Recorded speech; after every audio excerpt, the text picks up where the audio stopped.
Tonight on Haunted Homes, we investigate a house in Lincolnshire and reports of disturbing paranormal activity. I wouldn't open my eyes at all because I just didn't want to see anything there. The family say they're fighting for their house with a ghostly previous owner. It frightened me quite a bit, actually. And it's tearing them apart. If she stays, we'd all split up or the house would be sold.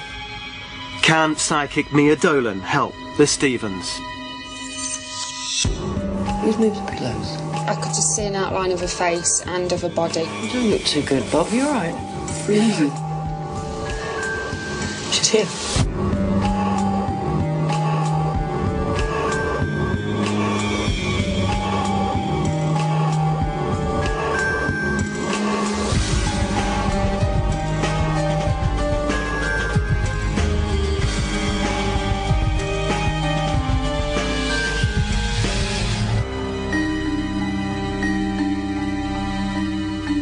In the 21st century, more of us in Britain believe in ghosts than believe in God.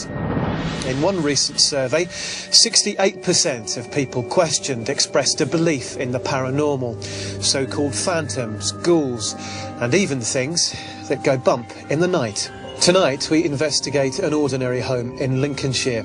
The family who live there say their lives are being made a misery by an unwanted female guest.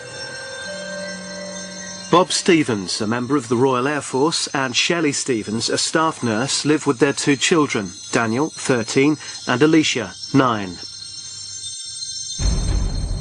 But their new family home in Lincolnshire has turned into the house from hell.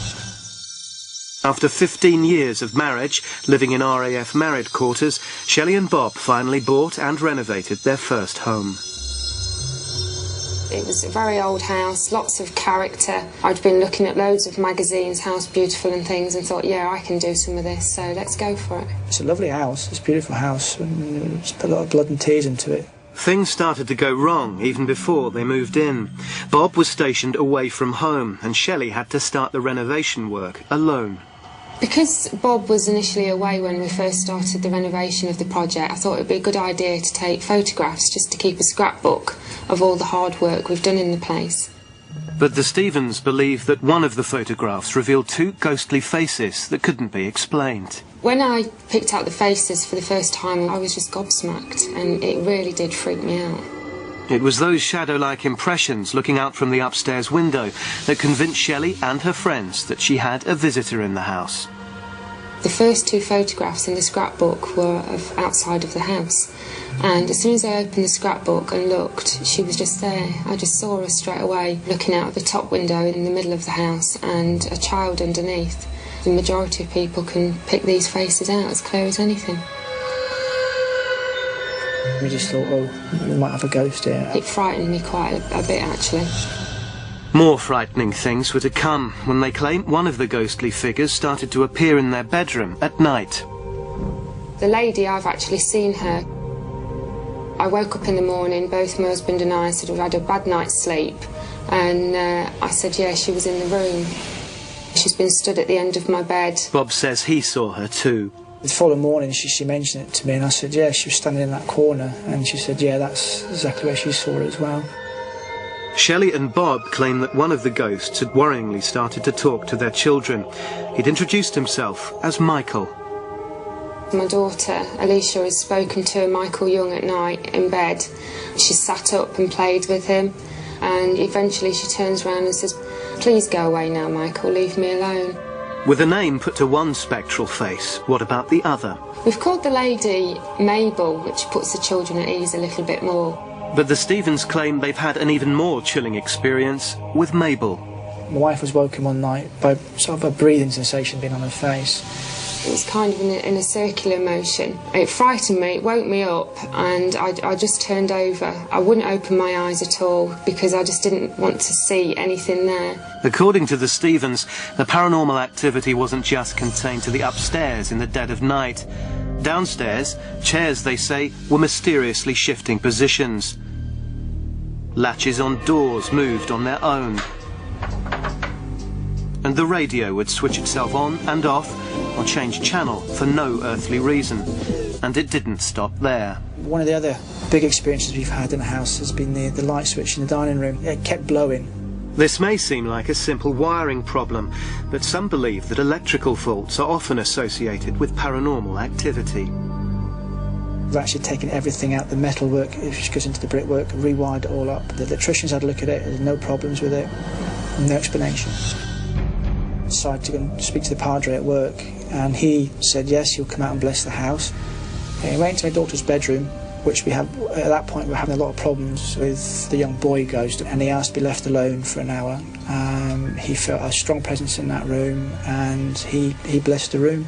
Since that day we haven't had any contact with the boy, so we think, or hopefully, he's gone.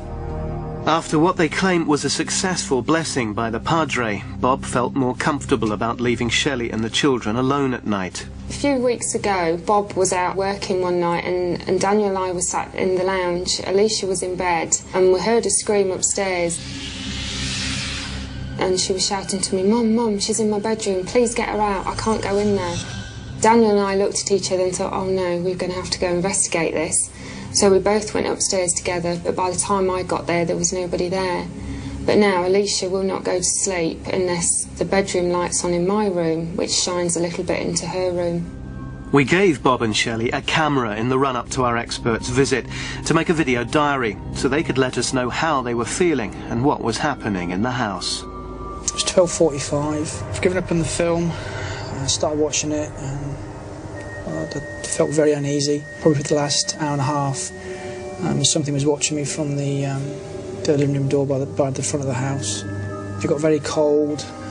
In the end, I sod this, I'm going to bed.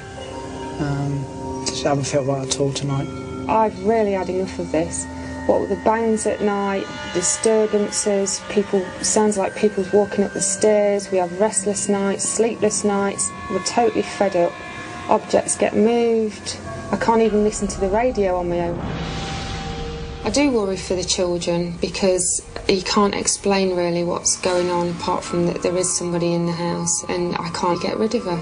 If she stays and doesn't go, one of the two things would happen. We'd all split up or the house would be sold. Bob and Shelley Stevens say they feel like they're literally living in a nightmare and they're desperate for help. Now armed with photographic evidence of the ghost that they say has so drastically altered Emily's life, they've turned to haunted homes for help. So what is it that's disturbing their family life so much? Well, our team of experts are determined to find out. Mia Dolan, one of Britain's most sought-after psychics, heads up the team. A psychic is somebody who covers all areas of paranormal. It's a paranormal consultant. My job is to pull the spirit in. I act as if like a magnet, so I drag it to me and hold it. It's actually my guide that takes it over. A guide is a guardian angel, or whatever name you want to give it, everyone's got one. Mine's called Eric. It's Eric that opens a door to the other side. One of the techniques Mia uses is a spiritual practice called psychometry. Psychometry is picking up